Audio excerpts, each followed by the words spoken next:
Sean Strickland versus Paulo Costa is happening this Saturday at UFC 302, and honestly, I'm pretty stoked about this fight. I think it's gonna last all 5 rounds, and even though it might not be a wild brawl, it's definitely gonna be a fun one to watch. Paulo always brings his A game when it comes to entertaining the fans. He never has a boring fight, and Sean has that technical boxing skills. You know, they're top notch. You know, he has that Philly shell, so I know we're gonna see some wild stuff, and it feels like it's gonna be a good one overall. Anyways, you saw the title, you know why you clicked here. It's because I think that Sean Strickland is going to be too much for Paulo Costa this Saturday. I'll get to the details on that in just a second, but it seems that most MMA fans would agree with me on that. I mean, after all, if you check out the betting odds, there's a reason why Paulo Costa is the underdog with a plus 180, while Sean Strickland is the favorite with a minus 200. And a lot of folks, myself included, think that this is going to be a really good stylistic matchup for Strickland. And look, a big reason why I feel like this is because Costa gets a bit wild at times. You know, he throws a lot of loopy shots or haymakers. Like, Paulo really goes for the bombs, throwing everything into his punches. But even with all that, he doesn't really have any crazy type of knockout power. That's pretty much known by now.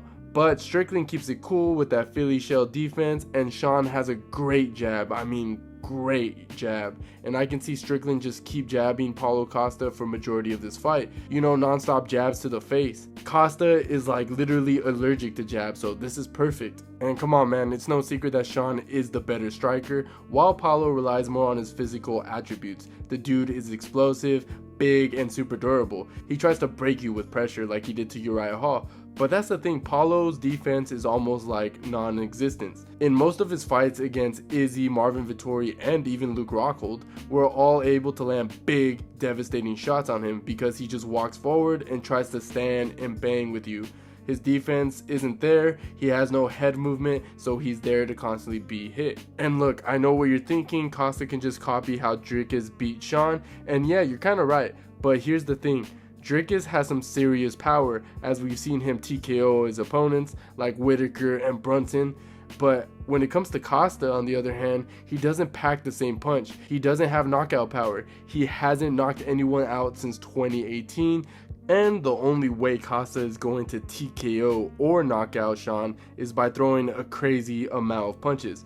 But since Costa doesn't have the same power as Dricus does, Sean might be able to walk Costa down at some points of the fight. Also, I will admit that Sean kind of messed up in his last fight with Dricus. He had multiple chances to counter Dricus when he was overextending, but for some odd reason he never took advantage, which is why he ultimately lost. And now he's going up against someone like Costa. He'll try to fix that. And I truly believe the only way Paulo Costa wins this fight is that he has to do the same thing he did when he fought Robert Whitaker to win this fight, and that is holding the center and using the jab.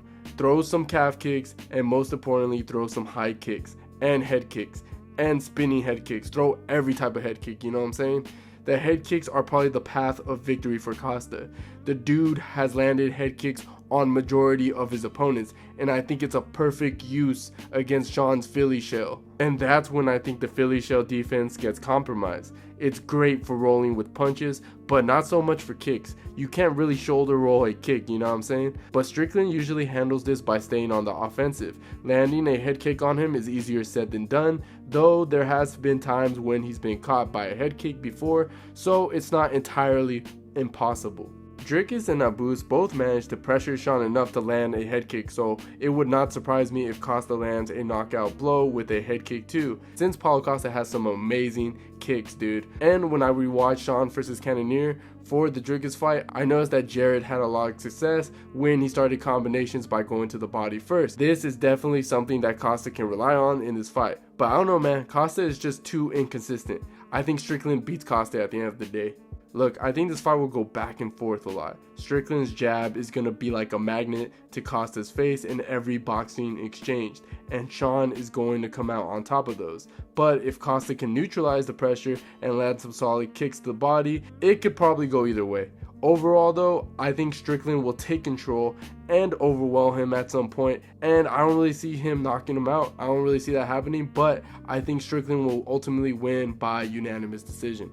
But hey, I guess we'll find out this Saturday, and to be honest, this is my main event for this pay-per-view. I am extremely looking forward to this fight, but with all that being said, what do you guys think? Let me know in the comments down below, and if you enjoyed the video, please leave a like, and don't forget to subscribe to the channel if you haven't already. And like always guys, I'll see you on my next one.